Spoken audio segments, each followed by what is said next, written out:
Starting with the blessed name of Allah subhanahu wa ta'ala, peace and salutation upon our beloved Prophet, peace be upon him. Assalamu alaikum. Today I am going to explain Unit 2, Be Grateful. In Be Grateful there is a poem Allah Loves Me by Fatima Mehru. In this video I will explain the poem and its part A, oral communication.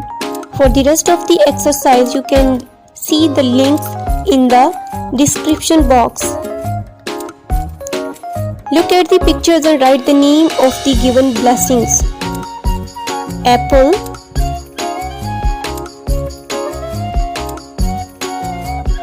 pineapple,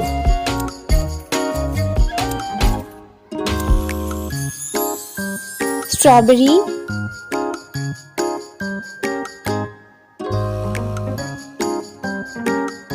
banana,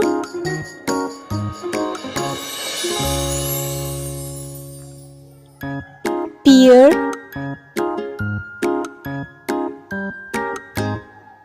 these all are fruits. Now the vegetables are tomato, potato,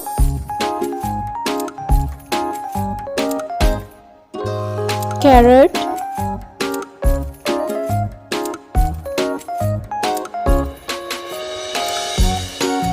brinjal,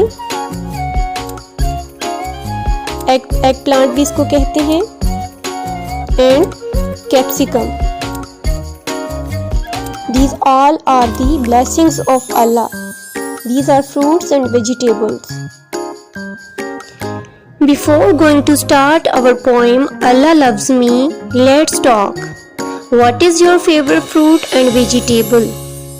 आपका पसंदीदा फल और सब्जी कौन सी है? Describe why you like it most. कि आप इसको क्यों ज़्यादा पसंद करते हैं उस सब्जी को जो भी आपने जिसका भी इंतखाब किया.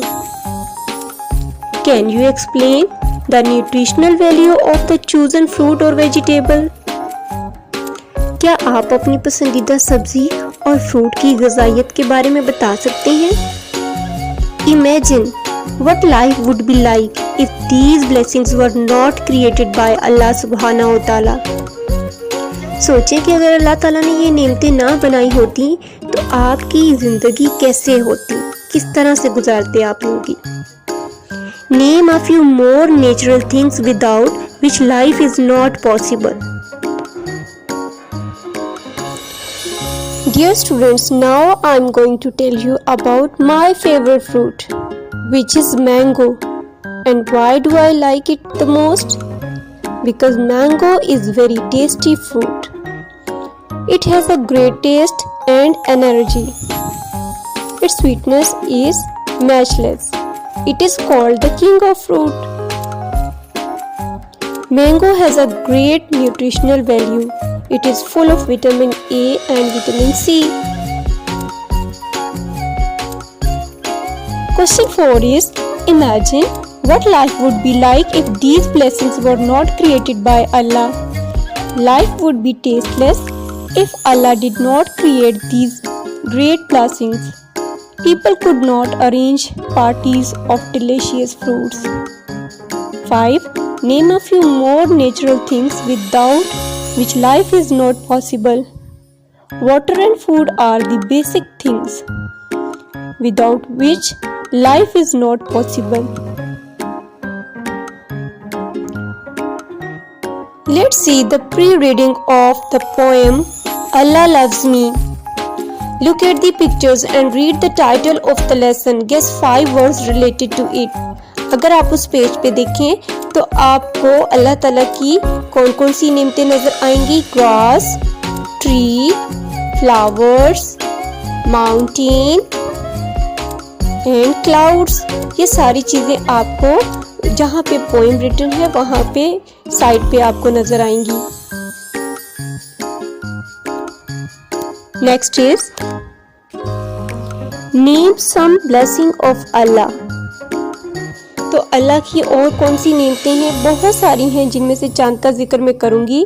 Rain, sun, stars, moon, cloud, water, air, light, fruits, vegetable, etc.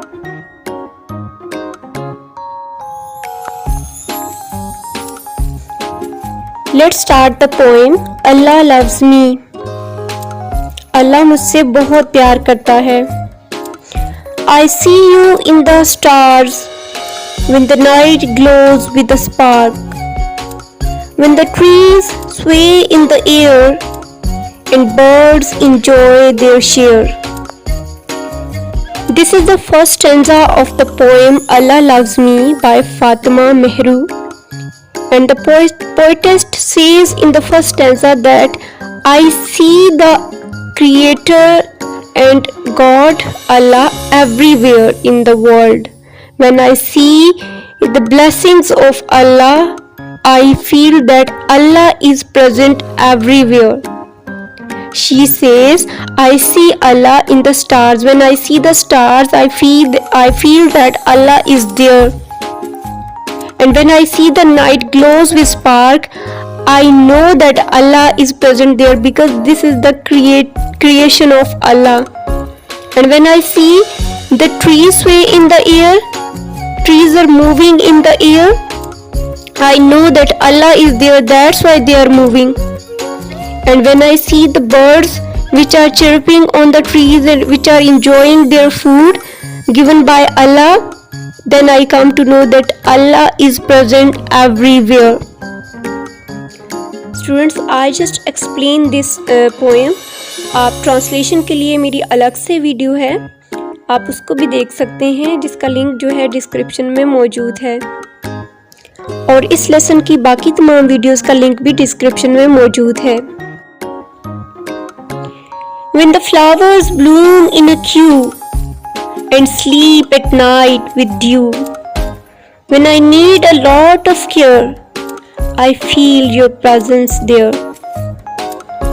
In this poem, Allah Loves Me, the poetess Fatima Mehru is discussing the blessings of Allah and quality of Allah, that Allah is present everywhere. Now in the second stanza, it is written clearly that Allah is present everywhere. She says that there is only Allah who is present everywhere. She says, when I need a lot of care, it's mean when I become in a trouble, so there is only Allah who helps me, who cares me. Do help me in my deeds, I smile, or when I weep, as no one else can hear, when I bitterly shed my tears. In this stanza, the poetess gives us some message that Allah loves us a lot and He is always there for us when we are sad or happy. She says that when we are sad and when we are in trouble, there is only Allah who helps us. Nobody helps us in that situation. None other can sport my smile. I have judged it for of miles. Enlightened please my core. Oh Allah, just love me more. In the last stanza of this poem, the poetess is praying to Allah that please enlighten my core.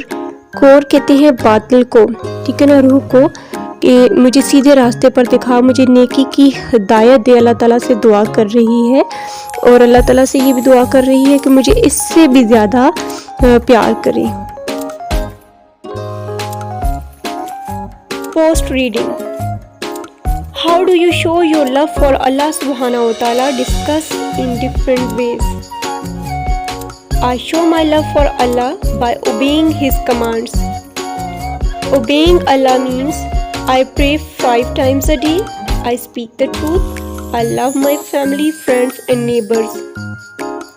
Write a note on the blessings of Allah subhanahu wa ta'ala for us. There are a lot of blessings for us. Allah has blessed us with a lot of gifts. Allah made us Muslim. It is a great blessing. He sent to us His dearest Rasul Hazrat Muhammad sallallahu alaihi wasallam. He gave us food to eat, clothes to wear. He gave us parents, brothers and sisters. We have countless blessings of Allah. Let's begin its part A, which is oral communication, and in oral communication we are going to learn about vowel sounds. So we will discuss the vowel letters also and vowel sounds too. First I am going to discuss the vowel letters.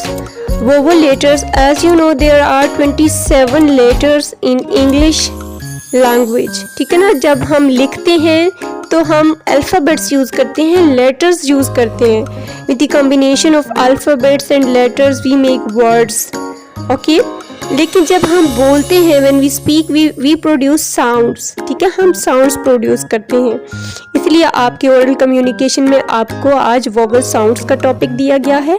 पहले देखते हैं कि vowel letters कौन से होते हैं. Vowel letters होते हैं ए, ई, आई, ओ, यू. ये 5 वोवल लेटर्स होते हैं. बाकी सारे कॉन्सोनेंट लेटर्स होते हैं. 2 ही तरह के अल्फ़ाबेट्स और लेटर्स हैं, vowel letters and consonant letters. इसी तरह साउंड्स की भी काइंड्स हैं.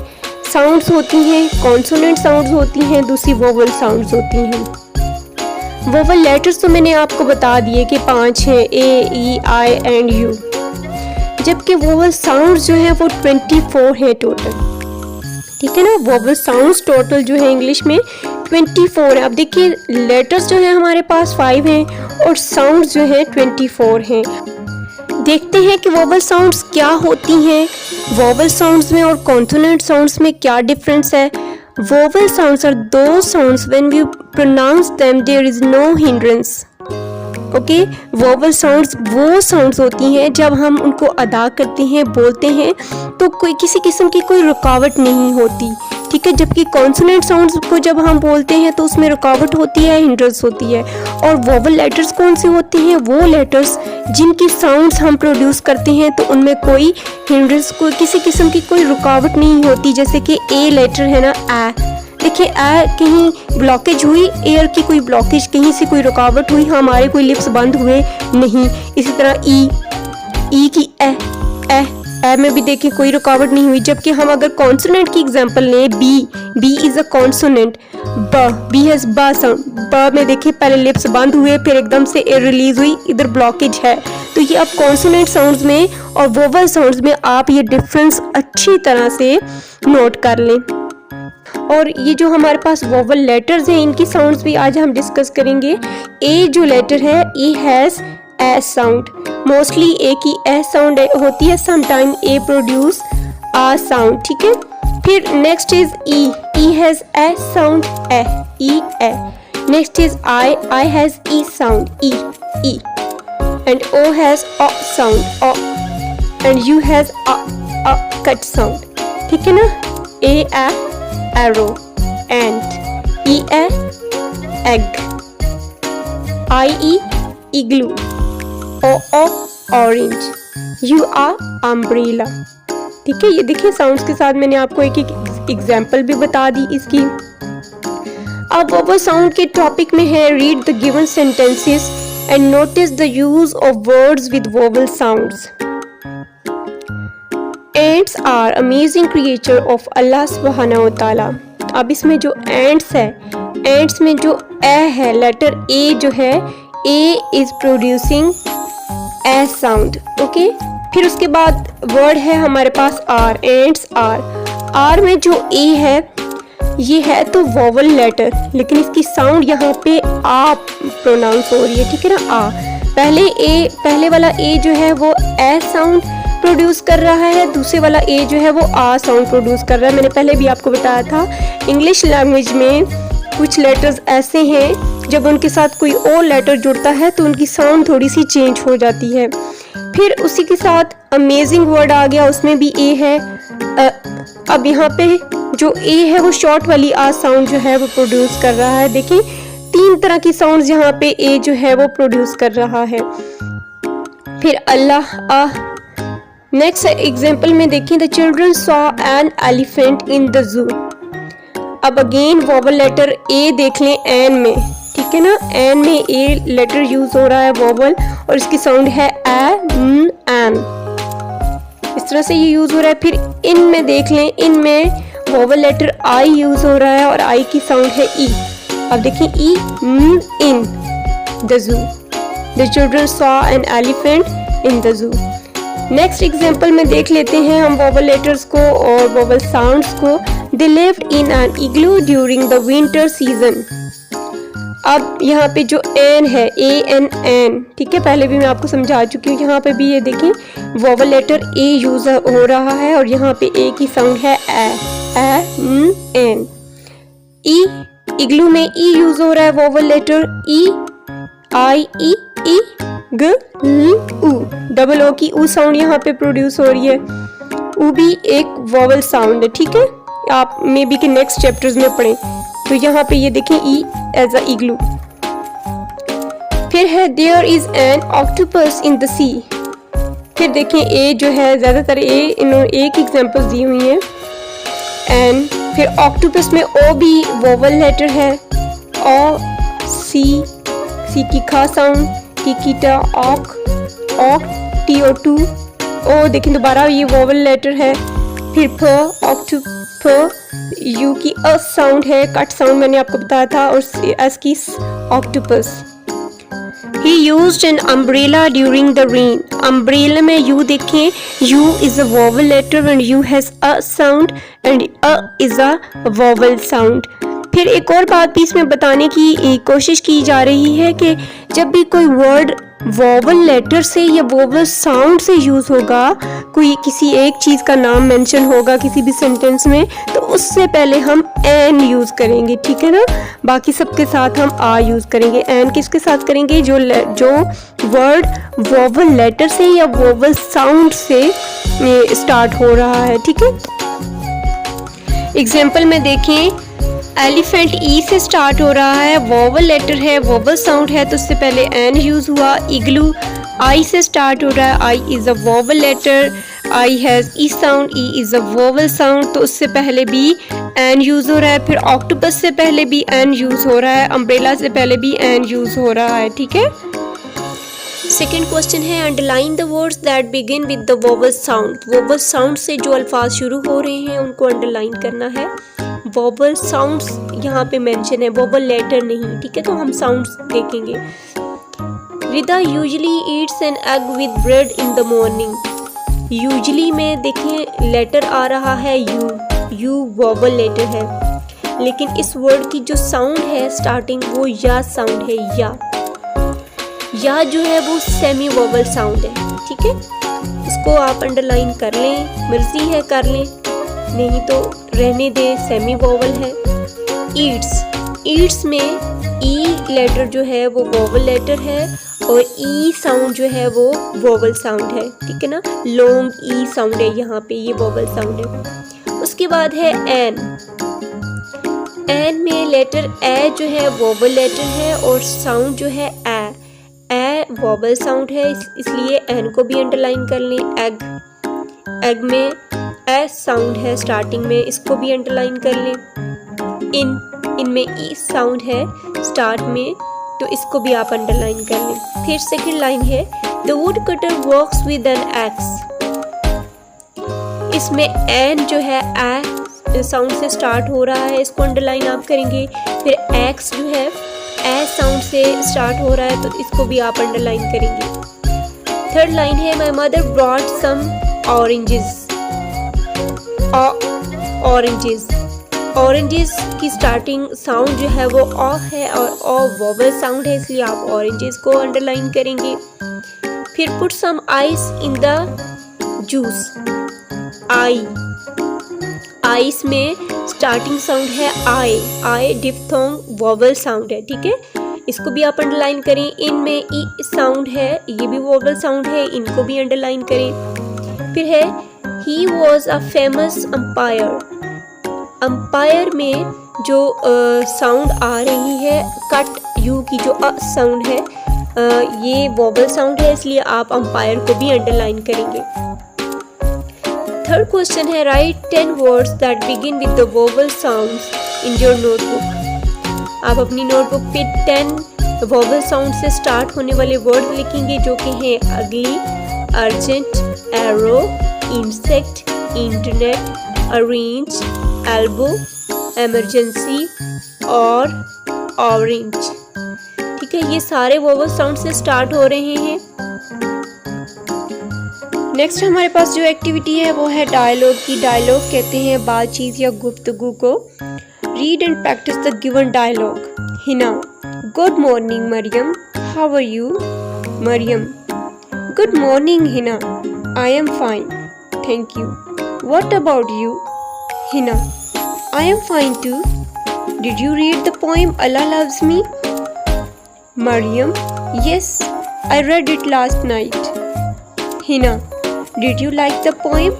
What's your opinion about it? Maryam, of course, I like it. I think it gives us a good message that Allah loves us a lot and He is always there for us when we are sad or happy. Hina, yes, you're right, Maryam. Maryam, we should love Him and obey His commands throughout our lives. We should be thankful to Him for His blessing. तो students, ये था हमारा unit 2 का part A जो कि complete हो चुका है। इस यूनिट के बाकी पार्ट्स के लिए लिंक जो है वो डिस्क्रिप्शन में मौजूद है, आप वहां से उनको देख सकते हैं। वीडियो को लाइक करें, अपने फ्रेंड्स के साथ शेयर करें और यकसा कमीने साहब के मुताबिक लेक्चर देखने के लिए मेरे चैनल को सब्सक्राइब करें।